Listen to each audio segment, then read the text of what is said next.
British food, British cooking, super shepherd's pie recipe. Welcome to British Cook. Super shepherd's pie recipe. If you want to know how to make this British food recipe, you're in the right place.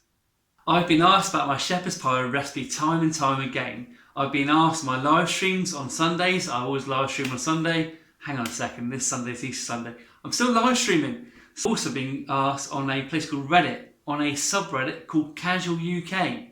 Casual UK is a great place to chat about UK stuff. There's about 100,000 members there. It's very light-hearted, really good fun. So go ahead and check that out. Have a look for the subreddit Casual UK. In fact, one of my upcoming videos, which is going to be great fun, is going to be for the subreddit Casual UK. It's going to be Yorkshire pudding, pizza.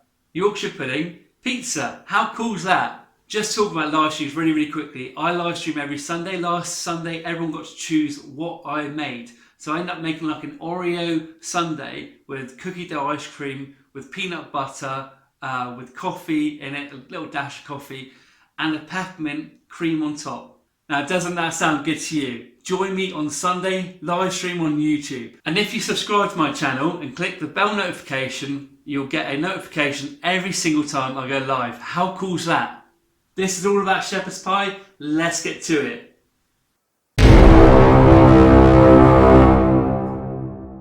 As you can see, I've got a whole different assortment of things here. I've got potatoes, I've got carrots, all sorts of different things, and an onion.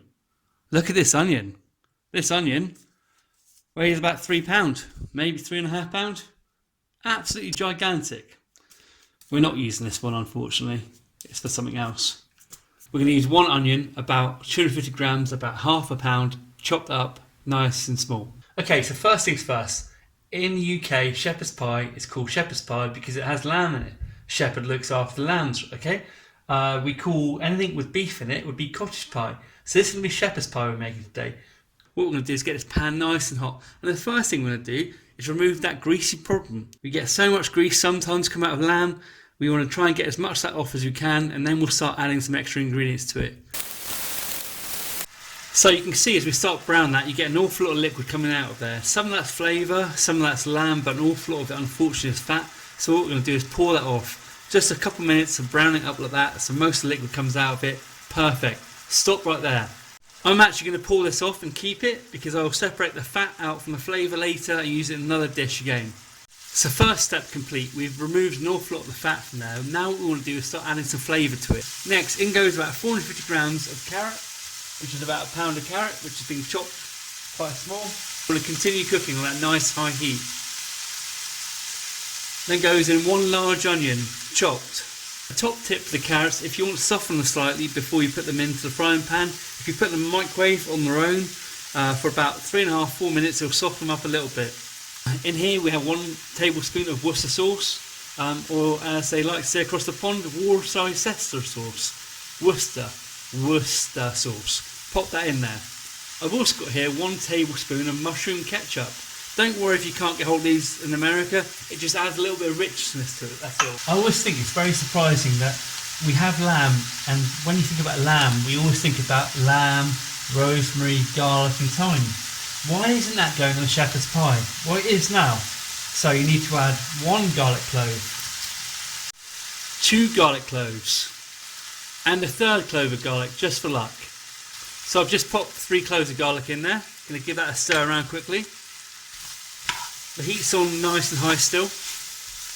Next, while it's still nice and hot, we're going to add some thyme and some rosemary to this. Sprinkle of rosemary like that. And the same with the thyme, just grab yourself a few bits of thyme.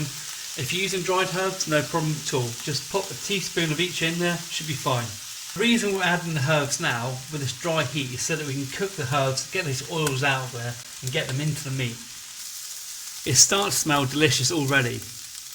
This is about 1/4 litre, just under half a pint of beef stock I'm going to pour into there. It's all starting to soften up quite nicely now. That's smelling absolutely delicious. This next step is completely optional.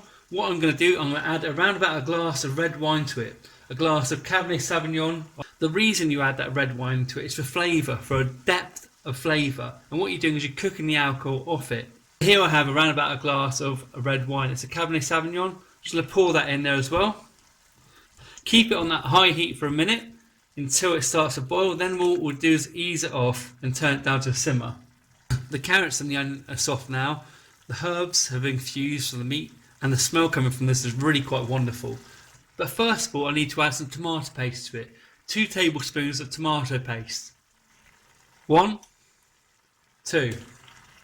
At this point, grab yourself a tablespoon of flour and just pop it in there just to really thicken it up a little bit. With the potatoes, cut them up like this and put them onto high heat for a boil. Bring them up to boil. We're going to boil them for about 10 minutes. Give it a taste and season with salt and pepper to your liking. Can't go any further without a quick taste. Wow. So as you can see, unfortunately, as I did the taste test, I put the tripod down in the wrong place and I burnt the tripod and the top. That's okay, no problem, we'll carry on hands-free. And if this is the type of honest, down-to-earth kitchen chaos that you enjoy, please consider hitting that subscribe button. Nothing is going to stop me sharing with you how I make my super shepherd's pie. Right, so excuse me if it gets a little bit shaky, I am doing this hands-free pretty much.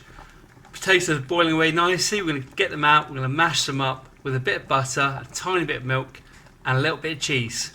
The potatoes, by the way, are Maris Piper. I tend to use Maris Piper or King Edwards most of the time when cooking, just really like them, enjoy the flavour. What I'm going to do now is add about 85 grams or quarter of a stick of butter and mash, and then add a tiny bit of milk if I need to at the end. In goes the butter. Excuse the lack of tripod. So for this dish you want a nice, light, fluffy, quite a dry mash if you can. But you want it to go crispy and crunchy on top. The mash is done. Start preheating your oven as we put this together. So turn your oven on to about 200 degrees Celsius. That's coming up in Fahrenheit right now. Okay, so let's quickly get that in there. It's cooled down a fair bit. Pop that on the bottom. So just spread that out nice and flat like that. Then we're going to put the potato on top. Doesn't that look delicious? Lovely big chunks of lamb. Big chunks. So there we go, the potatoes on. I, on purpose, made it very, very ruffled on top. I'm not one to flatten it down with a fork. I'm going to chuck a bit of rosemary on there now, a little bit of thyme, and then a little bit of cheese. Those bits on top are going to go lovely and crunchy. Rosemary's on, next the thyme. Okay, so that's been in the oven for about 25 minutes at 200 degrees Celsius. Because it's already cooked, it's bubbling through nicely. What I'm going to do now is turn the grill on and chuck some cheese on top.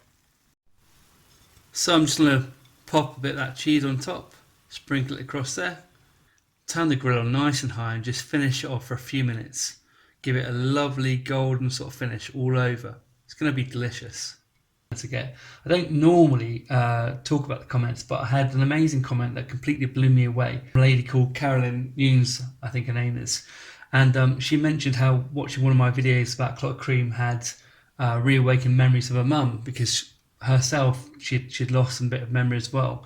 It is mind-blowing to know you're all out there watching these videos and to hear the feedback, I'm trying my best to sort of do what you enjoy. So I just want to say thank you very much. I do appreciate every single one of you that watches the videos. Feel free to leave me a comment anytime. Thanks a lot.